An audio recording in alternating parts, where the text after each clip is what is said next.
പെസഹ ദിവസം രാവിലെ ഇങ്ങനെ ഒരു ഇരിപ്പ് സ്ഥിരമുള്ള കേട്ടോ. കാരണം എൻ്റെ ലൈഫിൽ ഏറ്റവും പ്രിയപ്പെട്ട ആൾക്കാർ മരിച്ച സമയം, എനിക്ക് അവരെ ഓർക്കേണ്ട സമയം എല്ലാം ഈ ഒരു പെസഹ സമയമാണ്. ഈവൻ കഴിഞ്ഞ പെസഹായിലാണെങ്കിലും ഇന്ന് ഇപ്പോൾ ഈ ഒരു വീഡിയോ ഞാൻ എടുക്കുന്നത് പെസഹ വ്യാഴം രാവിലെയാണ്. പക്ഷേ രാത്രിയിൽ ഞങ്ങൾക്കൊരു മരണ വാർത്ത ഉണ്ടായി. ഇപ്പോൾ ഞാൻ ഈ വീഡിയോ എടുക്കുന്ന സമയം അത് അറിഞ്ഞിരുന്നില്ല. പക്ഷേ ഞാൻ പറയില്ല, എൻ്റെ ഹൃദയത്തോട് ചേർന്ന് നിൽക്കുന്ന ഒരുപാട് ആൾക്കാരല്ലേ, പ്രിയപ്പെട്ടവരെയൊക്കെ ഓർക്കാനുള്ള ഒരു സമയം കൂടിയാണ് ശരിക്കും എനിക്ക് പെസഹ. ഞാനും പ്രൈസും ആദ്യമായിട്ട് അപ്പം പുഴുങ്ങുന്ന ഒരു ദിവസം കൂടിയാണെന്ന്. ഞങ്ങൾ ഇതേവരെ ഒരു ഫാമിലി ആയതിനു ശേഷം നമ്മൾ തന്നെ അപ്പം പുഴുങ്ങേണ്ട ഒരു അവസ്ഥ വന്നിട്ടില്ല. എപ്പോഴും മുതിർന്ന ആരെങ്കിലും ഉണ്ടാവാറുണ്ട്. അല്ലെങ്കിൽ ഞങ്ങൾക്ക് കഴിഞ്ഞ വർഷം ജോസ് ഉണ്ടായിരുന്നു. എനിവേ ഈ വർഷം നമുക്ക് ശരിക്കും പറഞ്ഞാൽ പെസഹ അപ്പം പുഴുങ്ങാൻ അറിയില്ലായിരുന്നു കേട്ടോ. ഒരു 10-16 പേരോട് വിളിച്ചു ചോദിച്ചു. അതുപോലെ തന്നെ ഒരു 10-15 വീഡിയോ കണ്ടു.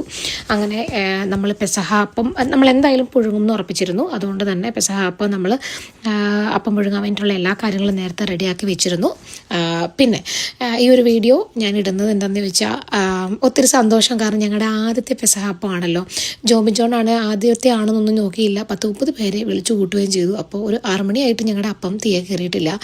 ഒരു 3 മണിക്ക് തുടങ്ങിയതാണ്, എന്നാലും ഒരു 6 മണിയായിട്ടും ഒന്നും ആയില്ല. അവിടെ എനിവേ 9 മണിക്കാണ് ഞങ്ങൾ അപ്പം പുഴുങ്ങാൻ വേണ്ടി എല്ലാവരോടും പറഞ്ഞിരുന്നത്.